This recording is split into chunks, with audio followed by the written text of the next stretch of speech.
Dalam perjalanan yang pernah kita lakukan, kita telah mendapatkan sebuah perjalanan ada di dalam ketiadaan. Untuk mengetahui seperti apa yang tiada itu dikatakan ada. Kalau kita tidak punya dasar kebenaran, bagaimana bisanya suatu yang tiada itu dikatakan ada, maka sesungguhnya kita ini hanya dalam suatu pengetahuan, bukan dalam suatu ilmu. Untuk itu diwajibkan kita belajar memahami dari mana asalnya sesuatu yang tiada dibilang ada atau dikatakan ada. Untuk mencari kebenaran ini, kita harus melaksanakan sebuah pengenalan atau ma'rifah, yaitu melalui tiada di dalam tiada. Ini dasar untuk mencari ada di dalam tiada.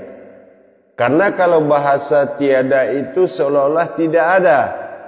Tetapi kenapa di jalan Tuhan kita bisa mengatakan bahwasan yang tiada itu adalah ada? Ini kan dibutuhkan kebenarannya, ya. Dibutuhkan kebenaran. Apa kebenaran tiada menjadi ada? Tentu dengan kita mengkaji kembali bahwasannya tiadalah aku di dalam yang tiada, maka nyatalah aku ada. Ini memang bahasa sebuah munajat yang sangat dituntut pemahaman yang lebih tinggi, ya. Karena aku tiada di dalam tiada, disitulah nyatanya aku ada. Nah, ini sangat bertentangan dengan kebiasaan akal di dalam berkalam. Tetapi kita akan coba mencari kebenarannya.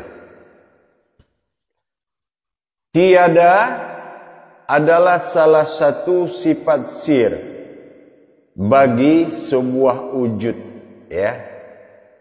Tiada adalah suatu sifat sir atau rahasia yang mana tiada itu memiliki sifat, ya, atau bersifat kepada sifatnya yang disebut dengan tiada juga.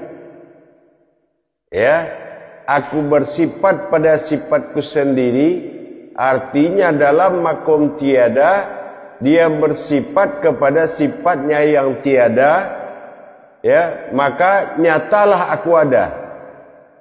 Nah, ini perlu kita cari kebenarannya. Tiada yang dimaksud dalam bersifat ini adalah sebuah batin. Asal muasal semua batin itu terjadi. Ini disebut dengan kabir. Kabir adalah sebuah makom wujud asal muasal, yaitu asal usul dari semua batin. Nah, sementara tempat bersifatnya kabir ini, aku bersifat pada diriku sendiri dalam wujud tiada tadi, yaitu dinamakan sukun. Apa yang dikatakan sukun adalah suatu sifat tiada bagi yang tiada. Ya, bagi kabir adalah salah satu sifat sukun. Kenapa ada nama sifat sukun?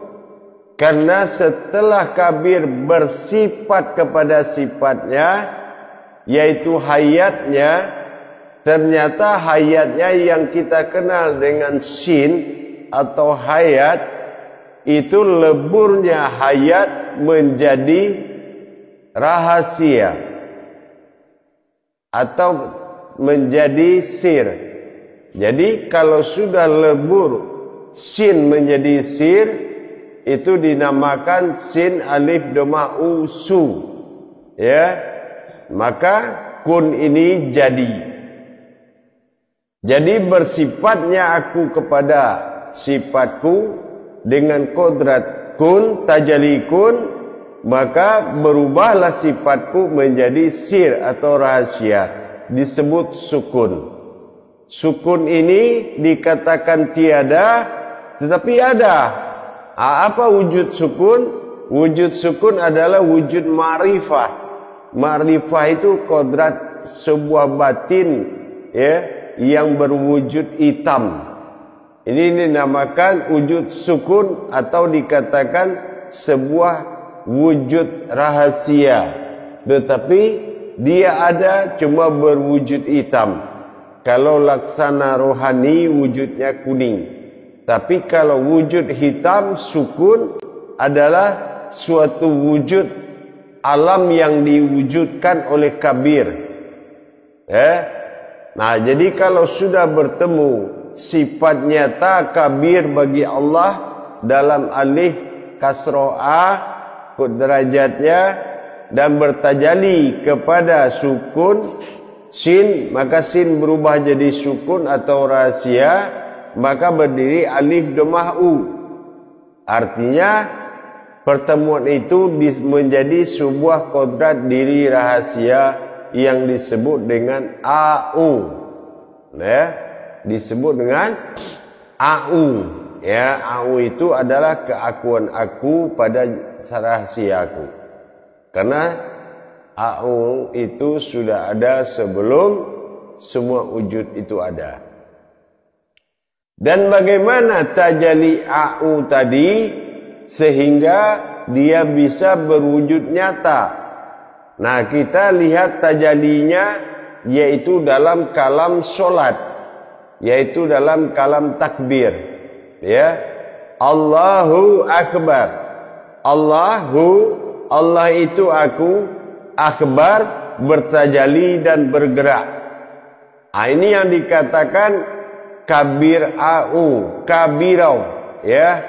Nah, kabirau sesungguhnya kami adalah batin atau kabirau, kabir au, ya.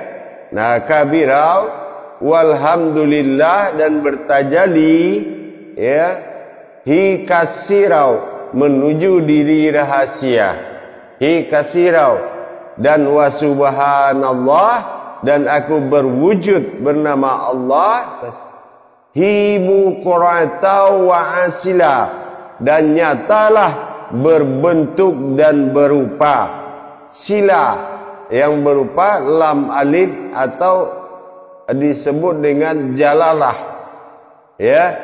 Nah, disinilah lam jalalah itu berupa dan berwujud dengan tajalli kabir dan sukun tadi menjadi au atau aku tersirat, ya. Alhamdulillah dan aku bertajalli, ya, bertajalli, alhamdulillahi kasiro dan bertajalli menjadi diri yang rahasia, sir au, ya, sir au, hibu qoratau, hi hayat hidup, bu qoratau dan terlihat wasilah dengan nyata sebagai wasilah. Itu adalah wujud zahirnya Allah, wasilah. Nah, lam jalalah atau jalalahu itu nyata sudah berbentuk kodrat Allah berwujud Muhammad. Nah, ini dari pentajalian. Untuk menjadi sebuah ibadah bukan melaksanakan rukun rakaat, tetapi bertajalli pada pandangan wujud kabir menandakan hayat, yaitu masrik hidup berwujud zahir pada penglihatan dan terlihatlah aku, dan pada adanya diriku pada wujud sukun disebut maghrib atau malam atau mati. Mati disebut adalah amutu, ya, qabla mutu. Arti mati ini dimatikan karena aku hayat yang hidup. Jadi disinilah kita menatap ibadah itu 24 jam. Siang aku dalam memandang wujudku, dan malam pada diriku yang akan meliputi wujudku sendiri. Ini malam disebut dengan disebut dengan sukun. Sukun inilah sebuah hayat yang dikatakan sebuah batin dari sifat kabir. Jadi kalau malam kita cukup, kalau ingin melihat sukun, karena adanya yang terlihat itu karena ada malam atau gelap yang memperlihatkan. Kalau tidak karena sukun, tidak akan mungkin kabir terlihat. Kenapa? Karena kabir berkodrat hitam atau gelap, ya, disebut dengan kodrat mati. Dan sementara sukun, sementara kabir adalah wujud sir, hayat, disebut bukan siang tetapi hidup. Jadi dijadikan pantulan kabir menjadi siang, pantulan sukun menjadi malam, maka siang malam dalam satu kedipan kita sudah dekat dan hampir menyatu pada satu detik wujud kabir dengan sukun. Maka disinilah terjadi ibadah 24 jam, yang mana siang menatap wujud, malam yaitu mendirikan wujud. Inilah yang dikatakan kabir bersifat kepada sifatnya sukun. Dengan ini wujudlah au itu nyata adanya menjadi wasilah. Lam alif itu adalah jalalahu yang telah terlihat. Makanya disinilah kita mengatakan kalau yang tiada itu ada. Nah gitu ya. Disinilah dasarnya kita mengatakan yang tiada itu ada.